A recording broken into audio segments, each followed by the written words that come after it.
Assalamualaikum warahmatullahi wabarakatuh. Di video kali ini kita akan membahas sebuah topik yang sangat menarik ya teman-teman, terutama untuk teman-teman yang saat ini gagal bayar atau telat bayar di aplikasi Akulaku.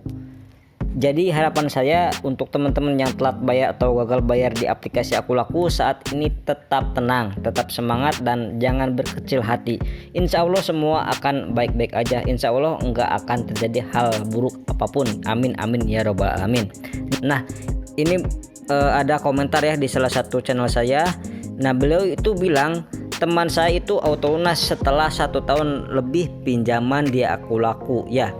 Jadi itu si temennya itu telat bayar ya teman-teman, ya istilahnya kredit macet lah di aplikasi Akulaku. Dan setelah itu hokinya lagi dia minjam uang itu di ACC kembali ya teman-teman. Jadi itu sudah telat atau gagal bayar di aplikasi Akulaku sudah lebih dari 1 tahun teman-teman.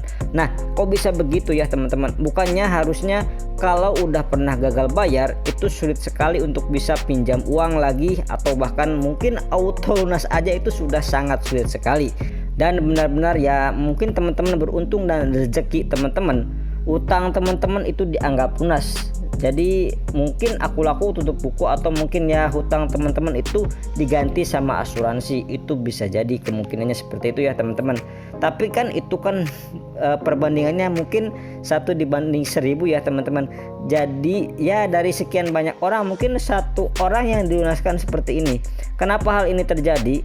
Jadi ketika kita atau mungkin hal-hal seperti ini terjadi ya, kita nggak bisa tahu apakah kita bakal auto lunas atau enggak ya. Karena gini lah teman-teman ya, kenapa kok hal itu ada yang bisa dapat lunas meskipun belum bayar? Biasanya karena ya Akulaku tidak mau datanya jelek, ataupun tingkat orang-orang yang gagal bayar lebih dari 90 hari itu semakin hari semakin banyak.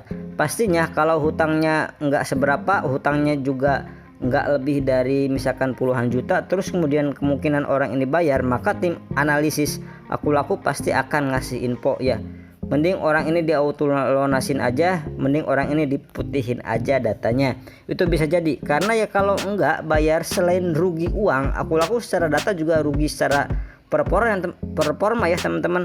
Jadi gini ya, di mata OJK Akulaku jadi jelek karena akan ada indikator TKB 90 ya. Jadi tingkat gagal bayar di lewat 90 hari seperti itu ya teman-teman. Terus ada beberapa indikator lain yang kalau mungkin kalau makin banyak yang gagal bayar, terus kemudian durasinya makin lama makin jelek, juga performa dari aplikasi pinjol tersebut itu akan mempengaruhi ya teman-teman. Ya karena ya kita tahu sendiri ya teman-teman, ketika kita sudah gagal bayar pinjaman online atau gagal bayar bank, pasti kita akan masuk ke blacklist jika kita itu tidak respon ataupun tidak mengangkat telepon dan WA dari DC pinjaman online. Ketika teman-teman posisinya adalah galbay di pinjol legal, semisal di Kredit Pintar, Akulaku, dan lain sebagainya, sebenarnya teman-teman tidak perlu khawatir yang gimana-gimana.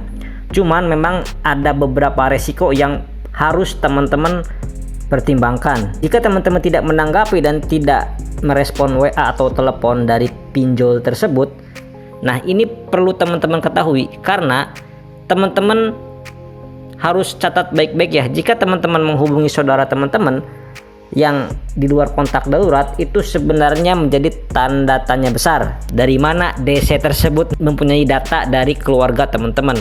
Toh teman-teman juga itu kan tidak menginformasikan kepada perusahaan pinjol. Nah, dari mana pinjol tersebut bisa mendapatkan kontak-kontak yang tadi? Nah, ini bisa merupakan resiko yang dibilang berat ya bagi sebagian orang. Ya karena kita tahulah ya teman-teman, kita itu kan kadang malu kalau misalkan kita itu ketahuan ngutang, dan kita juga nggak mau ngerepotin orang tua kita. Itu kan nanti tiba-tiba stres, panik, dan hutang teman-teman itu akan diketahui. Jadi kalau memang DC ini terus-menerus menagih dengan orang yang berganti-ganti, ya udah abaikan aja. Minimal teman-teman sudah merespon, bahkan mungkin juga banyak yang menakut-nakuti ketika teman-teman gagal bayar atau telat bayar di pinjaman online seperti ini. Karena ya hak kita mau menjawab atau membalas itu kan tergantung kita ya teman-teman.